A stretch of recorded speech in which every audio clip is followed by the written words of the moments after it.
सत साहेब साधो भाई, सभी को सत साहेब, सभी को राम राम। कबीर साहेब जो भी वाणी कहते हैं, उनका जो भी ज्ञान है, ये सेवक कोशिश करता है कि वो अक्षरशः और सही भाव के साथ आप तक पहुंचे।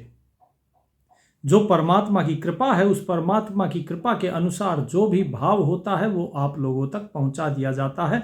ये यकीन मानिए कि आपके पास जो ज्ञान आ रहा है वो बिल्कुल सत्य है, 100% है, 20/20 है। भगत जियों, आज आप लोगों के जो प्रश्न उत्तर हैं उनका सत्संग है, क्योंकि बहुत से लोगों के प्रश्न हैं अलग अलग। तो उम्मीद करते हैं कि आपके प्रश्नों का सभी का ये दास उत्तर दे पाए, क्योंकि लोगों के अंदर बहुत से इस प्रकार के प्रश्न उठ रहे हैं जिनका उत्तर देना जरूरी है।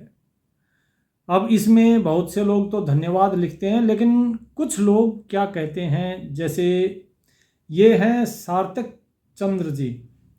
ये कहते हैं कि गुरुदेव प्रणाम, राम नाम और सीताराम में क्या फर्क है? मेरा गुरुदेव सीताराम का नाम दान दिया है, तो मैं खाली राम नाम जपूं या सीताराम? तो भगत जी देखिए, ये तो बड़ा ही सरल है। जहां पर बात आती है सीताराम की, तो सीताराम का अब यहां पर दो चीजें हैं। पहली चीज कि भाव क्या है। एक तो सीताराम हो गए जो दशरथ पुत्र राम थे, भगवान राम और सीता जी, उनका नाम सुमरन करना। और दूसरा है कि जो सीता, सीता किसको कहा जाता है? सीता है जो शक्ति है, और राम है वो ब्रह्म है, ब्रह्म और उनकी शक्ति। इस प्रकार से भी सीताराम का जाप किया जाता है। अब आपको किस भाव से दिया गया है ये तो आप ही जाने, लेकिन आपको नाम केवल वही जाप करना चाहिए जो आपने अपने गुरुदेव से लिया। उसमें इधर उधर की मिलावट नहीं करनी चाहिए, अपनी बुद्धि वहां नहीं लगानी चाहिए। हमें केवल अपना विवेक लगाना चाहिए। आप खाली राम नाम का जाप करना चाहते हैं, उसका भाव अलग होता है, क्योंकि कबीर साहब ने तो 4 राम बताए हैं। एक दशरथ के पुत्र राम बताए हैं, एक राम बताया जो घट घट में बैठा, एक राम है जिसने सारी सृष्टि बनाई है, और चौथा राम सबसे परे है। जो आप किस राम को भजते हैं ये तो आप ही बता सकते हैं, लेकिन नाम सुमिरन वही करना चाहिए जो गुरु ने बताया। जो गुरु ने मना किया है वो नहीं।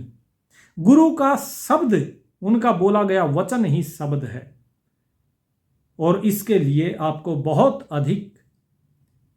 अधिक गुरु के प्रति समर्पित होना पड़ेगा। अगर आपका समर्पण होता तो ये प्रश्न आप करते ही नहीं। तो उम्मीद करता हूं आप समझ गए होंगे कि नाम वही जपना है जो गुरु ने दिया। अब ये नाम किस चीज के लिए है? यदि आप चाहते हैं कि ये नाम मुक्ति मिल जाए मुझे इससे, तो हाँ, सीताराम कहो या राम राम कहो, इससे मुक्ति नहीं मिलेगी। क्यों नहीं मिलेगी? क्योंकि इसके पीछे भाव नहीं पता आपको। दूसरी चीज कि आप जिसका नाम जपेंगे, जिससे आप प्रेम करेंगे, आपको प्राप्ति भी उसी की होगी। यदि आपने दशरथ पुत्र राम का अगर नाम जप रहे हैं, तो वो तो एक देह का नाम था, तो आपको देह में ही रहना है। ये सब कुछ जितने नाम हैं ये सब काल के अधीन है, तो आप काल से पार नहीं पा पाएंगे। जन्म मृत्यु के चक्र से छुटकारा नहीं मिलेगा, मोक्ष नहीं मिलेगा इन नामों से। नाम केवल उसी से मोक्ष मिलेगा जो वास्तव में सच्चा नाम है, जो साहिब वाणी में बताते हैं, जो श्री कृष्ण ने भी बताया है, ओम तत्सत इति। जो ओम तत्सत है वही। अब उसमें तत् क्या है, सत क्या है, ये दास कई बार सत्संग में बता चुका है। तो गुरु से जब नाम मिलता है तभी आप कर सकते हैं। उसके बाद फिर अगला प्रश्न क्या है? अगला प्रश्न है कि क्या हम जो नाम है वो बिना गुरु के भी जप सकते हैं? तो भगत जी, बिना गुरु के आप नाम सुमिरन कर सकते हैं, इसमें कोई दो राय नहीं। आपने मान लीजिए कहीं से नाम सुन लिया, अब आप उसका सुमिरन करना चाहते हैं तो आप कर सकते हैं, लेकिन यह नाम सार्थक तब होगा जब गुरु के द्वारा दिया जाएगा। यदि आपका कोई गुरु नहीं है तो आपको तो बैकुंठ में भी प्रवेश नहीं है। गुरु आवश्यक है। इसीलिए इस साहिब ने इस संसार में आने के बाद ये बात कही कि रामकृष्ण से को बड़ा तिन्हु भी गुरु कीन, तीन लोक के वेधनी गुरु आगे आधीन। कि भाई राम और कृष्ण इनसे बड़ा बताओ कौन है, लेकिन उन्होंने भी गुरु किया है। बिना गुरु के पार नहीं हो सकते, बिना गुरु के किसी की गति नहीं हो सकती। इसलिए भगत जियों, इस चीज का खास ध्यान रखिए कि गुरु परम आवश्यक है। ज्ञान आपको किताबों से मिल जाएगा, लेकिन किताबों में केवल शब्द हैं, उनका अर्थ नहीं, उनका भाव नहीं है। उनके सच्चे भाव को समझने के लिए गुरु की आवश्यकता है।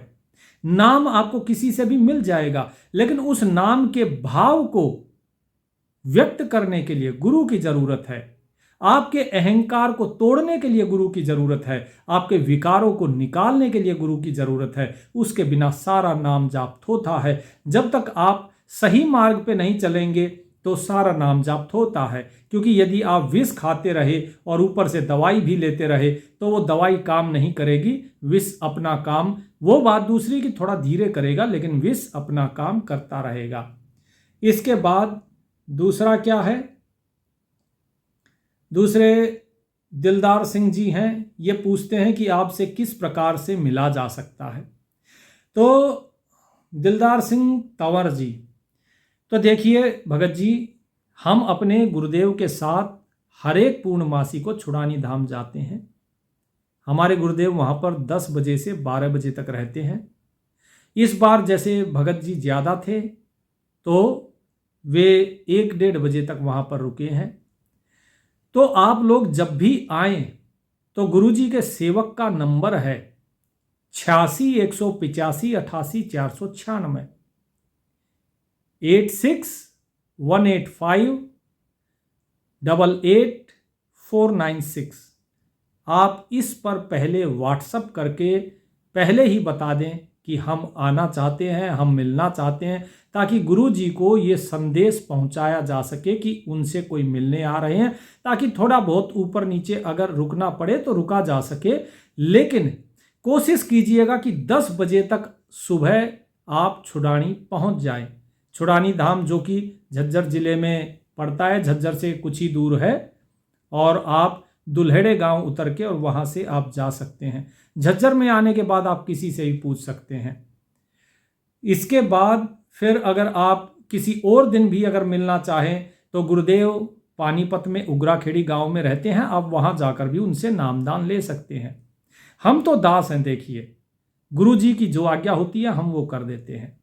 जो वाणी आप तक पहुंचाई जाती है उसमें इस दास का कोई खुद का कोई लाभ नहीं, कोई निजी सोच नहीं, सब परमात्मा की कृपा है। इस दास के ऊपर गुरुदेव की आज्ञा हुई है, कृपा हुई है कि ये वाणी जो अभय प्रदान करती है जीवों को, इस वाणी का सभी जीवों के पास पहुंचना परम आवश्यक है। क्योंकि आपने देखा होगा जितने भी संत महात्मा हैं, जितने भी आज के गुरु बने बैठे हैं, वो वाणी नहीं बताते कभी। वो वाणी की बजाय अपना स्वयं का सत्संग देंगे, अपनी स्वयं की बातें बताएंगे, या कोई एक शब्द कह के और छुट्टी कर देते हैं। लेकिन असल भेद सारा वाणी में छिपा हुआ है। वाणी के अंदर मुक्ति का रहस्य बताया गया है। सूक्ष्म वेद की वाणी की बात कर रहा हूं, बाकी जितने चारों वेद हैं ये सब तो बेकार हैं। साहिब क्या कहते हैं कि वाणी तो पानी भरे चारों वेद मजूर, और करनी तो गारा करे रहनी के घर दूर। चारों वेद क्या बताए कि ये मजदूर हैं। ठीक है जी, ये सब मजदूर हैं। तो इसीलिए जो 5वां वेद है कौन सा, सूक्ष्म वेद, उस सूक्ष्म वेद की जो वाणी है वो आपको ये दास पहुंचा रहा है, जिसे कहते हैं अभयदान, क्योंकि ये अनभय वाणी है।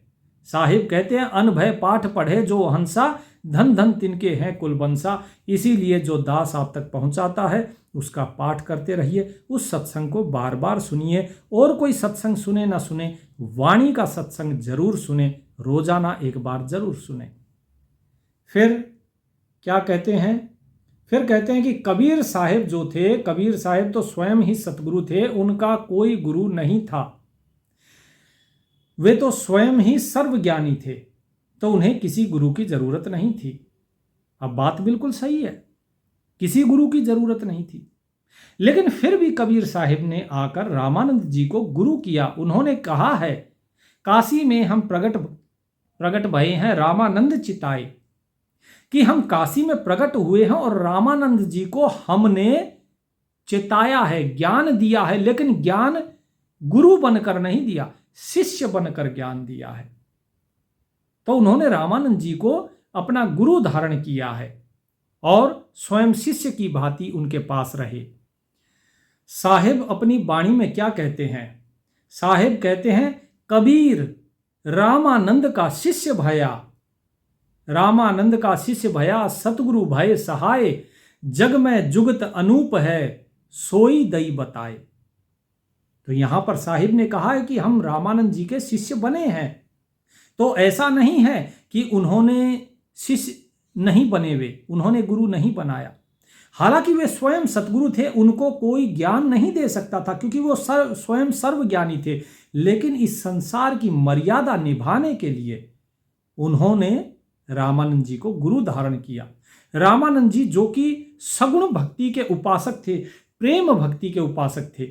साहिब वाणी में कहते हैं कि म्हारे लाग रही मस्तक लाग रही, गुरु चरणन की धूर मस्तक लाग रही, प्रेम भक्ति गुरु रामानंद ल्याए, करी कबीर भरपूर, मस्तक लाग रही म्हारे गुरु चरणन की धूर।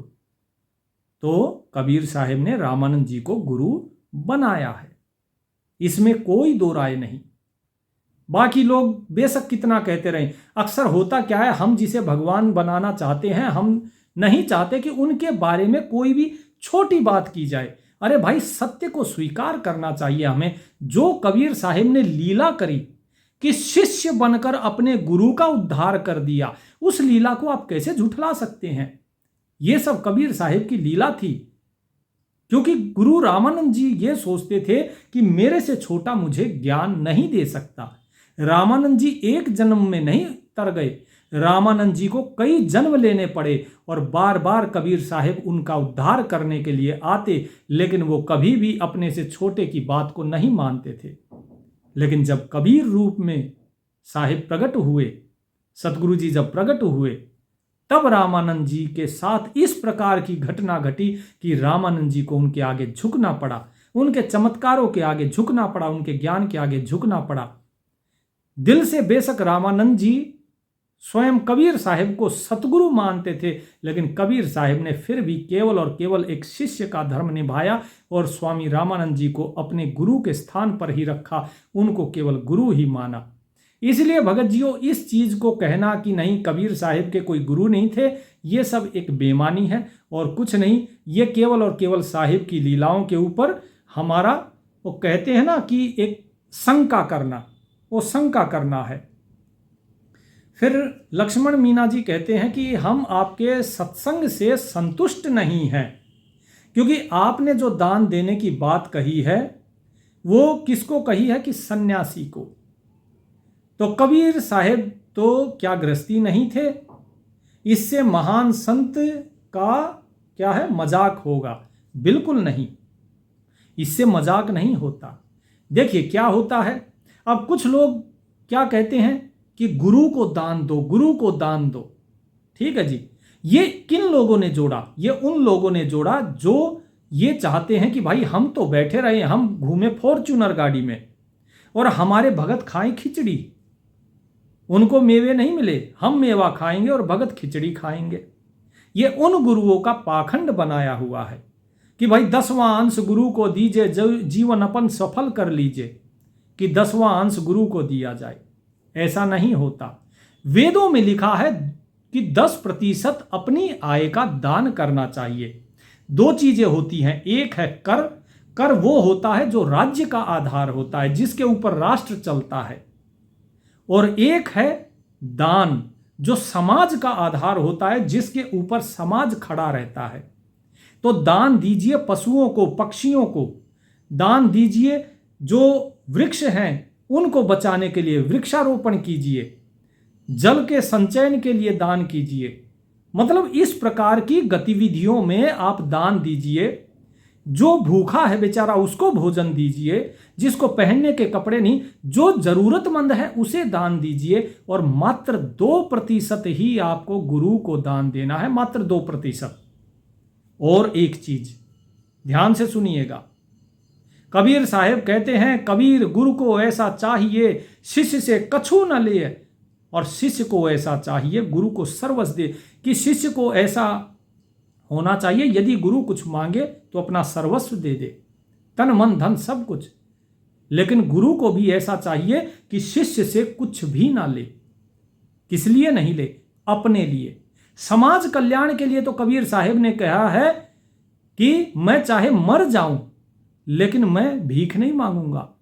लेकिन यदि समाज कल्याण के लिए, लोगों के लिए, उनकी दुखों को दूर करने के लिए यदि मुझे मांगना पड़े तो मैं 100 बार मांगूंगा।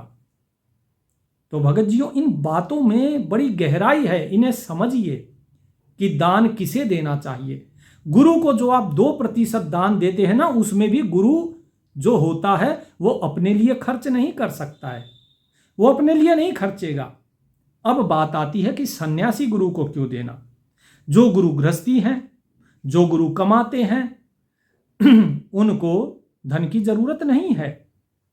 अगर आप उन्हें देंगे, या फिर कोई गुरु ऐसा है जो भगत के ही पैसे पे सोचता है मेरी कोठियां बन जाए, ऐसों को नहीं देना। किसको दान देना है? जो सन्यासी है उसे। ठीक है जी। तो ये थे लक्ष्मण मीना जी, इनके प्रश्न का उत्तर ये था। सन्यासी को क्यों दान देना है? क्योंकि भाई सन्यासी आपके घर आएगा, आप उन्हें बुलाते हैं कि गुरुजी हमारे घर आइए, क्या आने में टिकट नहीं लगेगी? उनके पास कुछ नहीं है तो क्या आप उन्हें, वो भी तो वस्त्र पहनते हैं, वो वस्त्र कहां से आएंगे? मुफ्त में तो कोई देगा नहीं, और अगर देगा तो उसे ही तो दान कहा जाता है। उनको भी भूख लगती है तो भोजन तो कोई देता नहीं है। अगर उन्हें कोई भोजन दे रहा है तो वो भी तो दान ही है, उसी दान की बात की गई है यहां। आपको ये नहीं कहा गया कि आप ले जाके उन्हें 50,000, लाख, 10 लाख रुपया पूछ दीजिए कि लीजिए आपके बैंक अकाउंट में पैसे डाल देते हैं। उन चीजों की बात नहीं हुई।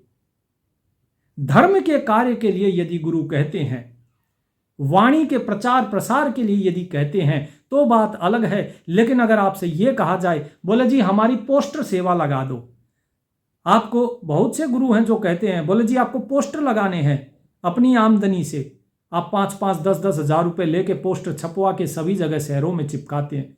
फिर कहेंगे बोले आपको इतने हजार की पुस्तकें बांटनी है, आप ले जाके पुस्तकें खरीदेंगे और उसको बांटेंगे। वो दान नहीं है, क्योंकि वो उनका निजी प्रचार है, स्वयं का प्रचार है। हीरे को प्रचार की जरूरत नहीं होती। सब्जी मंडी में अगर आप जाओगे तो वहां पर चिल्ला चिल्ला कर लोग कहते हैं आलू ले लो 10 रुपए किलो, कांदा ले लो 10 रुपए किलो, 20 रुपए किलो, चिल्ला चिल्ला के कंपटीशन में कि ये इतना महंगा दे रहा है मैं आपको सस्ता दूंगा। तो जहां चिल्ला चिल्ला कर इस प्रकार से व्यापार किया जाए, वहां हीरो का व्यापार नहीं होता, वहां पे उन चीजों का व्यापार होता है जो कौड़ियों के दाम मिलती है। हीरा जौहरी के पास होता है। कभी देखा है किसी सुनार को, किसी जौहरी को चिल्लाते हुए? तो इसी प्रकार जो सच्चा गुरु होता है वो कभी भक्तों के पीछे नहीं भागता, वो केवल सच्चे भक्त चाहता है। इसीलिए वो परीक्षा लेकर और जो झूठे हैं उनको दूर कर देता है और उनको कहता है तुम्हें अभी बहुत मेहनत की जरूरत है और मेहनत करो। वो उन्हें निराश नहीं करता है सच्चा गुरु, वो कहता है कि आपको और मेहनत की जरूरत है, अभी और मेहनत करो फिर आना। और जो सच्चा होता है उसे सच्चा ज्ञान देकर उसे पार उतारते हैं। अब इसके बाद फिर कहते हैं, हाँ ये हैं बलराम जी, ये कहते हैं कि आपको सार शब्द आप नहीं जानते हैं, आपसे निवेदन है आप किसी शब्द भेदी पूर्ण गुरु के पास जाइए। तो भगत जियों इस प्रकार के प्रश्न बहुत आते हैं और आपको भी ऐसे बहुत से लोग मिलेंगे जो ये कहेंगे शब्द भेदी गुरु। ये कुछ लोगों के प्रचारक होते हैं, ये कुछ लोगों के प्रचारक हैं जो हर एक ग्रुप में जाकर, हर एक चैनल पर जाकर इस प्रकार के कमेंट लिखते हैं। तो हम आपको यही बता रहे हैं, सार शब्द ना तो कोई दे सकता है ना ही कोई जानता है। कुछ लोग हैं जो कहते हैं, बोले जी हमें सार नाम पता है। क्या नाम है भाई? बोले ओम सोहम सत्य कबीर, ये सार नाम है। और सार शब्द क्या है? बोले ओम सोहम सत्य कबीरा। अब जरा बताइए, जिसके बारे में यह कहा गया है कि जिस सार शब्द को ना तो कोई जान सकता है, ना ही कोई बोल सकता है, ना लिख सकता है, वो विदेह है, अलेख है। अरे भाई, ये तो मैं बोल रहा हूं, मैं तो बोल रहा हूं ना, तो फिर ये सार शब्द कैसे हो गया? तो इस प्रकार से लोगों को भरमाते हैं। सार शब्द क्या है उसे जानिए। समर्थ, ध्यान से सुनिएगा साखी साहेब की, समर्थ तू जगदीश है।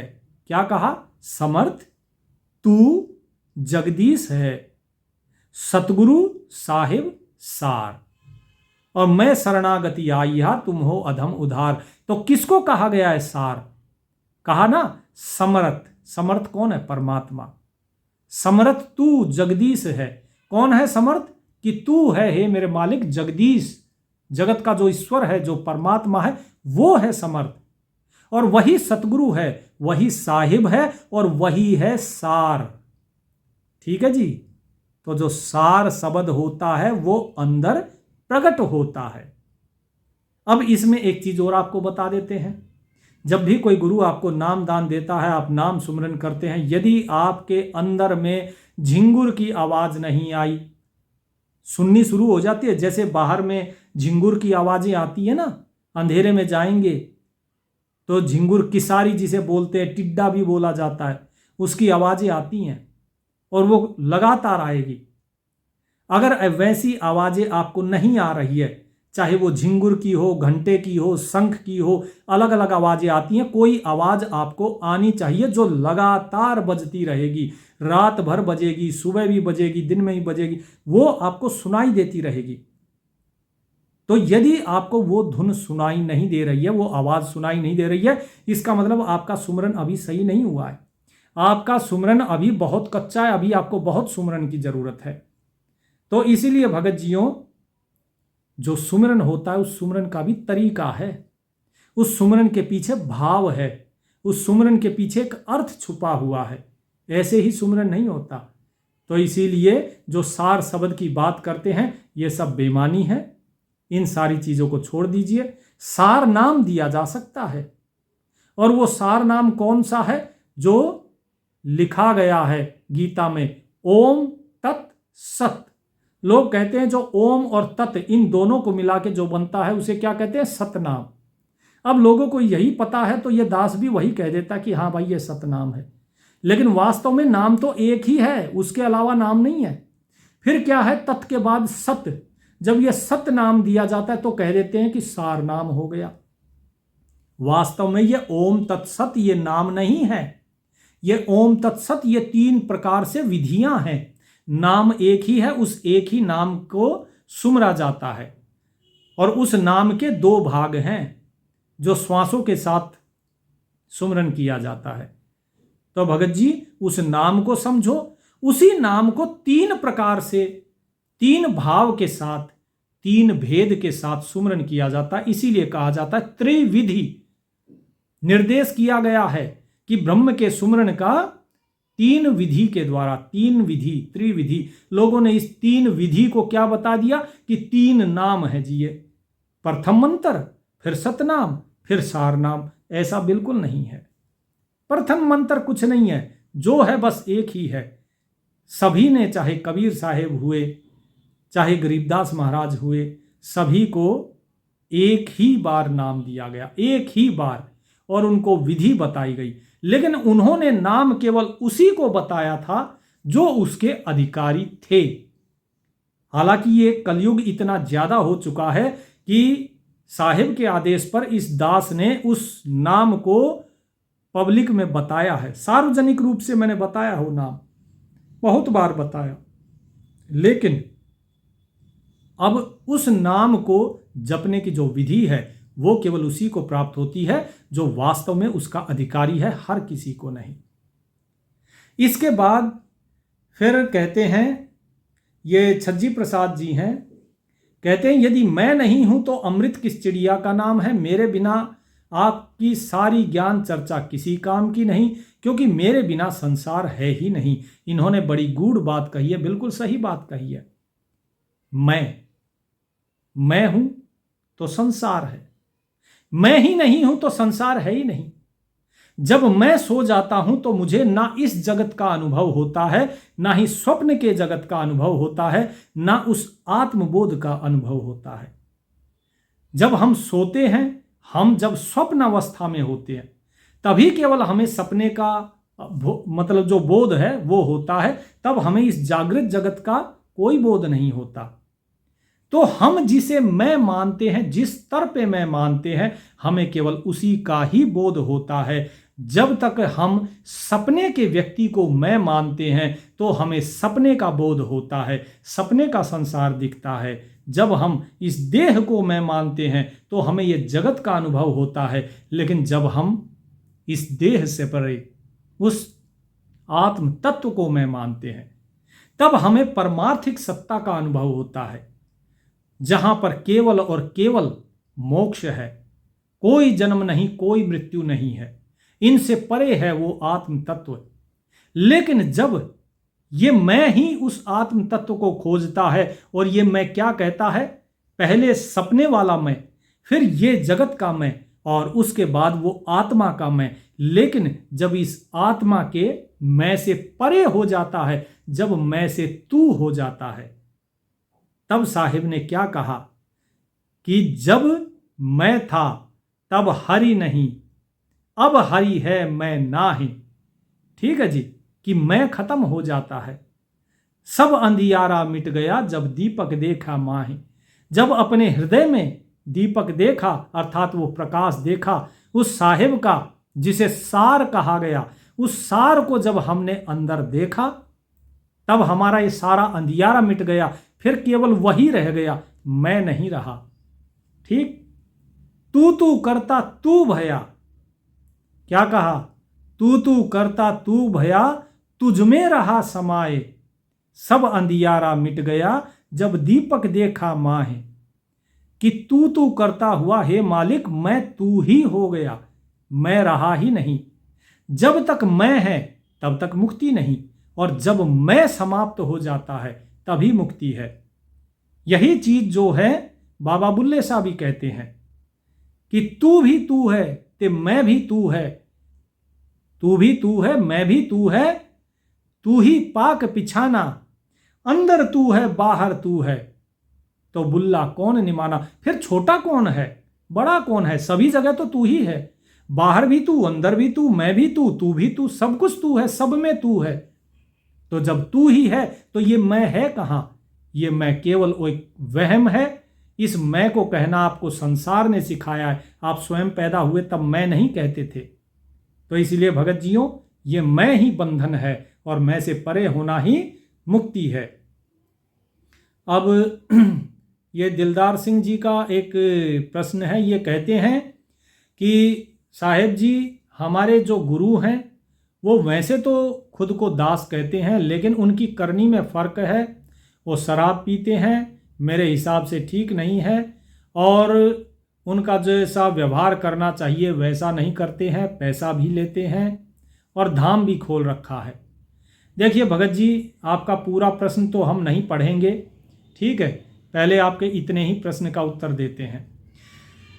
एक चीज़ का याद रखिएगा, पहली चीज़, गुरु बनाइए बड़े सोच समझ के बनाइए। दूसरी बात, जब आप गुरु बना लेते हैं तो हमें कोई अधिकार नहीं होता किसी भी गुरु में दोष देखने का या उनकी निंदा करने का। वो गुरु हैं, वो धन लेते हैं, लेने दो। वो यदि शराब पीते हैं, पीने दो। आप उन्हें त्यागना चाहते हैं, आप त्याग दो, लेकिन निंदा नहीं, क्योंकि उनकी करनी, गुरु की करनी गुरु भरेगा, चेला की करनी चेला। भाई उड़ जा हंस अकेला, हंस तो अकेला जाना है। अर्थात आपको इस संसार में अकेले आए हो, गुरु के साथ नहीं जाओगे। गुरु अपनी करनी जाएंगे और आप अपनी करनी जाओगे, इसीलिए आप केवल अपनी करनी देखो। अब ये करनी कैसे करनी है, ये एक बहुत ही गहरा प्रसंग है। इस चीज़ को आप जो है समझिए। तो भगत जियों, जो करनी करी जाती है वो इस प्रकार से होनी चाहिए कि जिससे आपके अंदर मैं ना हो।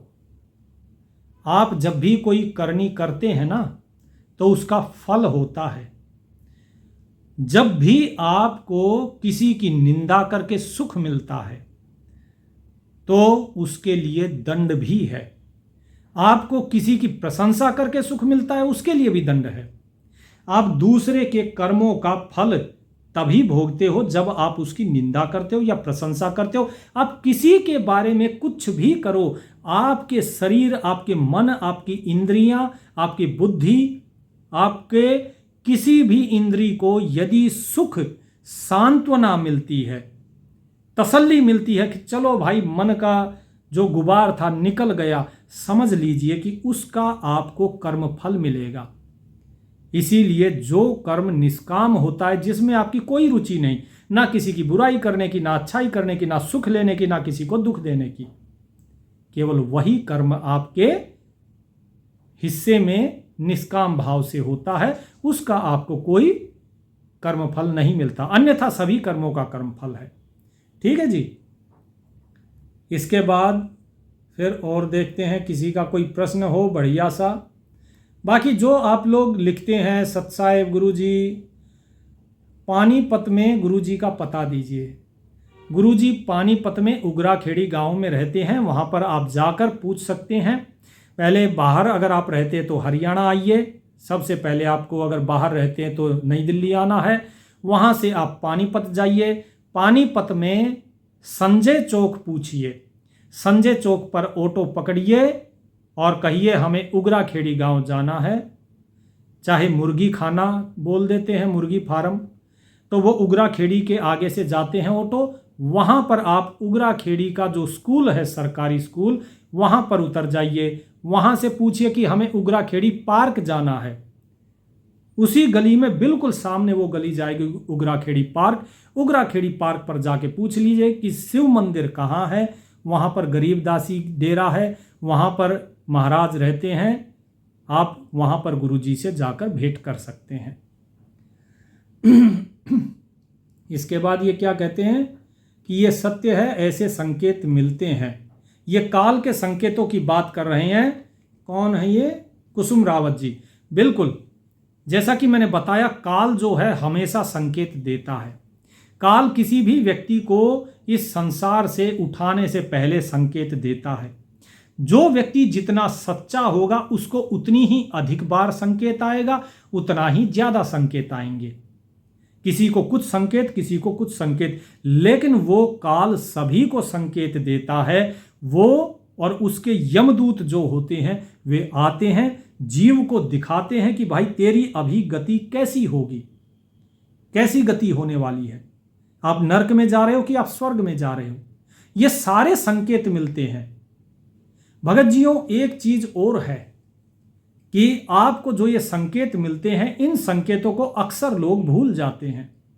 इन संकेतों को लिख लीजिए कहीं कि आज मुझे इस प्रकार का सपना आया। बाकी सपने नहीं, जिस सपने में आपको यमदूत, कालदूत या देवदूत दिखते हैं कि हाँ भाई ये हमें लेकर जा रहे हैं, भूत प्रेत दिखते हैं कि ये हमें लेकर जा रहे हैं या फिर ये हमारे साथ कुछ कर रहे हैं, ऐसे संकेतों को आप लिख लीजिए, जिससे आपको ये पता लगेगा कि आपके जीवन में जो अभी तक आप भजन बंदगी कर रहे हैं उसमें कुछ सुधार हुआ है या नहीं हुआ है। ऐसे संकेत हर एक भक्त को मिलते हैं, हर एक भक्त को। कोई ऐसा भक्त नहीं होगा जिसे ये संकेत नहीं मिले। भक्त ही नहीं बल्कि जीवन में हर एक प्राणी को ऐसे संकेत मिलते हैं। जो व्यक्ति इन गफलत में जीवन को निकाल देता है उसे ये संकेत याद नहीं रहते, अन्यथा सभी को, जो भी भक्त हैं उन्हें ये संकेत याद रहते हैं। ऐसे संकेत मिलते हैं कि काल आपको ले जा रहे हैं, काल के दूत आपको ले जा रहे हैं। तो इस तरीके की ये सारी बातें आप लिख कर रखिए। जब कोई, ये कौन है? उजाला, कि जब कोई खुदकुशी कर ले तो वो कहाँ जाता है। देखिए, जब भी कोई व्यक्ति खुदकुशी करता है तो उसका मनुष्य जन्म नहीं होता है, ये बिल्कुल स्पष्ट है। अब बात है कि वो जाता कहाँ है। जब भी कोई व्यक्ति खुदकुशी करता है, चाहे वो आमतौर पर दुख में ही करते हैं या फिर वो मजबूर होकर करता है, किसी भी व्यक्ति को खुदकुशी नहीं करनी चाहिए। यदि कोई आपको खुदकुशी करने पर मजबूर करता है तो इससे बेहतर है कि वो आपको मारे, वो सामने वाला वो आपको मारे। क्योंकि यदि आपने खुदकुशी करी है, वैसे तो खुदकुशी का मतलब क्या है, जो अपनी खुशी से खुद की जाए, लेकिन यदि कोई मजबूर करता है वो खुदकुशी थोड़ी ना होती है। तो इस चीज को समझिए कि जब आप स्वयं के प्राण दे रहे हैं, इसका अर्थ यह है कि परमात्मा ने जो आपको ये नर तन दिया था, मनुष्य का शरीर दिया था, आपने इसकी कदर नहीं करी और आप घोर पापी कहलाते हैं। क्योंकि मनुष्य जन्म की कीमत ये ऐसा शरीर है जिसकी देवता भी याचना करते हैं। धन्य भाग मानुष तन पावा, सुर दुर्लभ सब ग्रंथन गावा। सभी ग्रंथ कहते हैं देवताओं को भी दुर्लभ है ये शरीर, और हम इसे ऐसे ही व्यर्थ कर देते हैं। तो उसके बाद उसे मनुष्य जन्म नहीं मिलता, वो असंख्य योनियों में भटकता रहेगा, तब तक भटकता रहेगा जब तक कि उसके भोग पूरे ना हो जाएं। दूसरी चीज, जो एक आम व्यक्ति अपने शरीर को त्यागता है तो उसे अपने कर्मों का जितने गुना फल मिलता है, दंड मिलता है जितने गुना, एक बार आपने किया तो उसका 11 गुना अगर दंड मिलेगा, तो जो व्यक्ति खुदकुशी करता है उसे उससे भी दुगना दंड मिलता है। यानी आपने किसी का 1 रुपया चुराया तो आपके 22 रुपये चुराए जाएंगे। इस प्रकार से आपने किसी को 1 बार वार किया है तो आपको 22 वार सहने होंगे, 11 नहीं, दुगना दंड मिलेगा। तो इस प्रकार से ये नियम बनाया हुआ है। तो इस प्रकार से जो व्यक्ति आत्महत्या करता है, खुदकुशी करता है, वो मनुष्य योनि में नहीं आता है, उसको असंख्य युगों तक नरक की यातनाएं झेलनी पड़ती हैं। ये मत सोचना कि भाई हमारी तो इतनी उम्र बच गई है, हमें तो दोबारा मनुष्य जन्म मिल जाएगा। बिल्कुल नहीं, उसे नहीं मिलता है। आत्महत्या करने वाले को नहीं मिलता है। कोई दुर्घटना हो जाती है, लोग कहते हैं भाई अकाल मृत्यु हो गई। कभी भक्त की अकाल मृत्यु नहीं होती, भक्त कभी भी अकाल मृत्यु नहीं लेता है। ठीक है। फिर क्या कहते हैं, सुभद्रा चौहान, हे सतगुरु, आप ना होते तो हम अति साधारण जीव अंधे कुएं में पड़े होते। भाई सतगुरु तो कबीर साहिब हैं, केवल एक ही सतगुरु हैं, एक ही बंदी छोड़ है। अनंत कोटि ब्रह्मांड में बंदी छोड़ कहाए, सो तो एक कबीर है, जननी जना न माए। और जिसने देह धारण कर ली, देह ही कभी सतगुरु हो ही नहीं सकती। देह में तो गुरु भी वो परमात्मा ही अंदर बैठकर वचन बोलता है। कोई भी शरीर गुरु नहीं है। साहिब कहते हैं, गुरु किया है देह का, सतगुरु जाना नाहि, ते अपराधी आत्मा पड़े काल के माहे। कि जिसने देह को जाना कि ये गुरु है, कि देह किया है गुरु का, सतगुरु जाना नाहि, लेकिन इसके अंदर बैठ के जो सतगुरु बोलता है उसे नहीं पहचाना, वो सब के सब काल के जाल में उसी में फंसेंगे, वहीं पर भटक भटक के मर जाएंगे। तो इसीलिए कहता हूं, ये शरीर सतगुरु नहीं है।